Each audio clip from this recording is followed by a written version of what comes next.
Hi, my name's Emma, and I'm a huge book nerd. You're my library, always open for business, but you never show it. You're just sitting with it, but I know the score, and you're killing it. We have made it out of February and into March.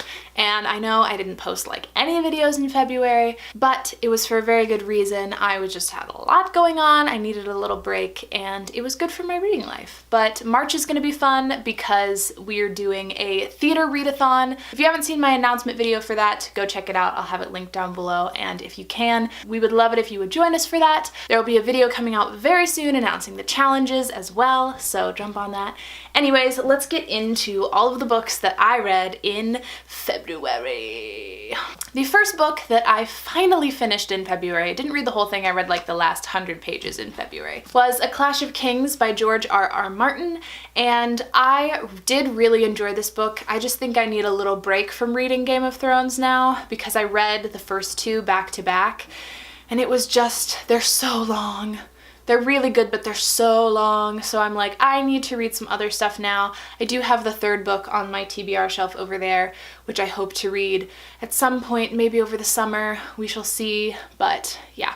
I gave this 4 stars. The next book that I read in February was my play of the month that I read for fun, and it's Blasted by Sarah Kane, which if you know Sarah Kane and you know Blasted, you know that this, when I say play for fun, not really for fun, but like I wasn't required to read it, so like whatever. Sarah Kane, if you don't know, is a very, very controversial playwright. She pushes the boundaries. She writes a lot of very, very gruesome stuff. And Blasted is gruesome, but Blasted is really, really good. I was surprised I liked it as much as I did. I ended up giving it 4 stars. Every word she writes is so purposeful. I think that's just the best way to describe it. Like, she does these really dark things, but the intention is so clear, and I was just amazed and fascinated by that. So big thumbs up to Blasted by Sarah Kane. I would say don't read it, and especially don't see it if you have a weak stomach, but it's some good stuff. The next book that I read in February was Lily and the Octopus by Stephen Rowley. I did really like this book, but I didn't like it as much as I thought I was going to. I heard so many good things about it, and I thought it was gonna be like really magical and weird and sad, and it was sad. And it was a little magical, but it was just not quite what I thought it was going to be. And to be fair, no one ever says much about the plot of this book, which I think is good, because it is really good to go into it blind.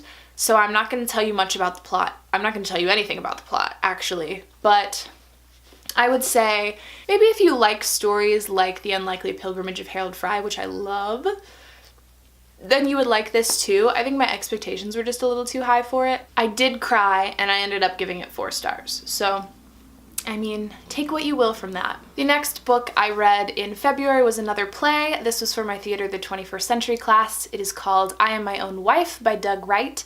And this play is really, really interesting because it's an example of ethnographic theater where basically Doug Wright heard about this woman in Germany who's a transgender woman.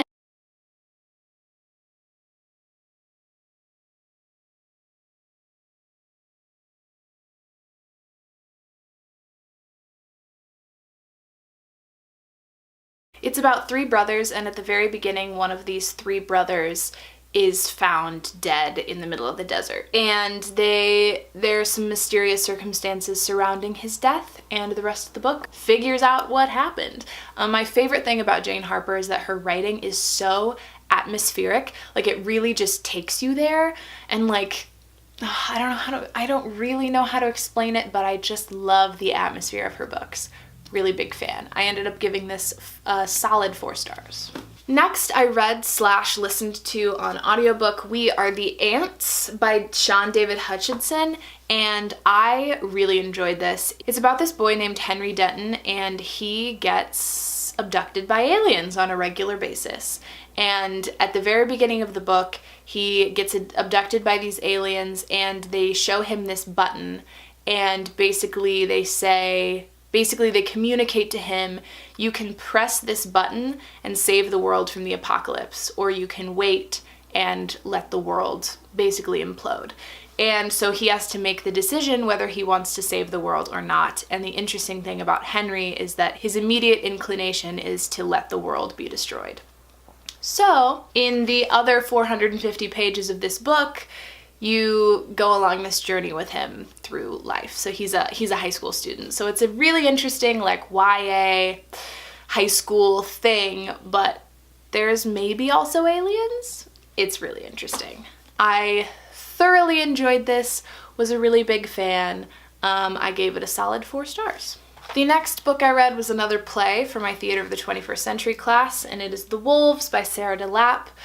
This play is one that I've been meaning to read for such a long time. It's basically about a girls' soccer team, and the structure is really interesting because the scenes all take place 1 week apart at the like exact same practice basically every week. You just get a glimpse into these girls' lives once a week, and it's really fascinating and super good. Highly recommend reading this or seeing it if you can.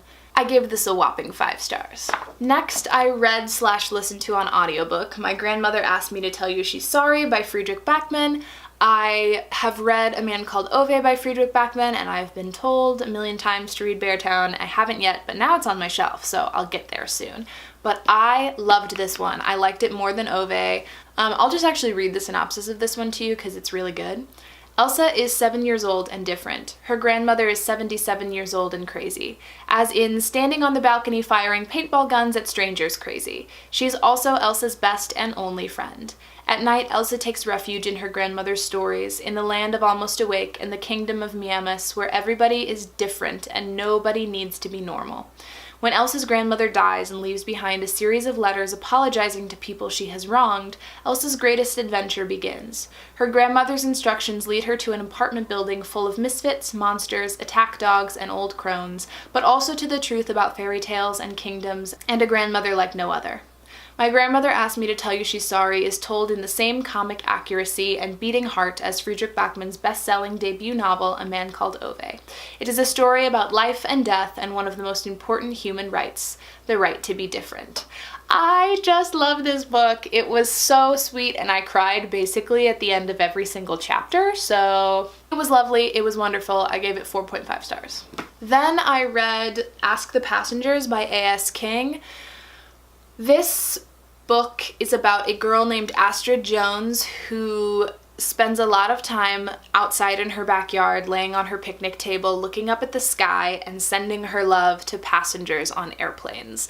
And that concept is what really hooked me in to read this, and that's all I knew about it going in, and I loved it. There's something about A.S. King's writing that I just love. I mean, I just eat it up. There's something like, it's a little bit magical, and it's so I just love it. I just love it. I don't know why, but I really do. Objectively, this should probably be a 3-star book, but for me, it's a 4-star book. Lastly, I read/listened to another A.S. King, Reality Boy.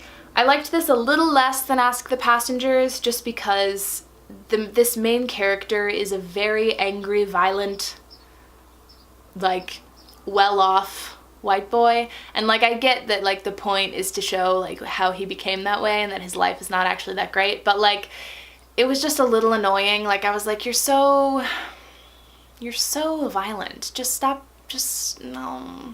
But one thing I do really appreciate about A.S. King is that she writes so many different characters. Like she's not one of those authors that continues to write the same character into like different stories, you know? Like her characters are all drastically different, so I do really appreciate that.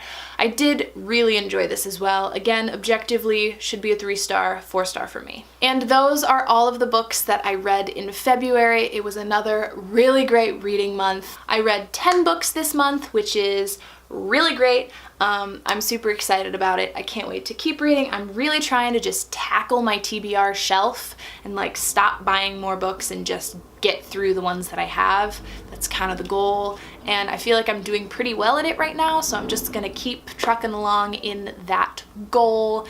And I hope you've enjoyed watching this. If you have read any of the books that I read this month, and let me know what you thought about them down below in the comments. And I will see you in the next video. Bye! Mwah. Now I was headed to the bus stop, Maddie, you were reading in your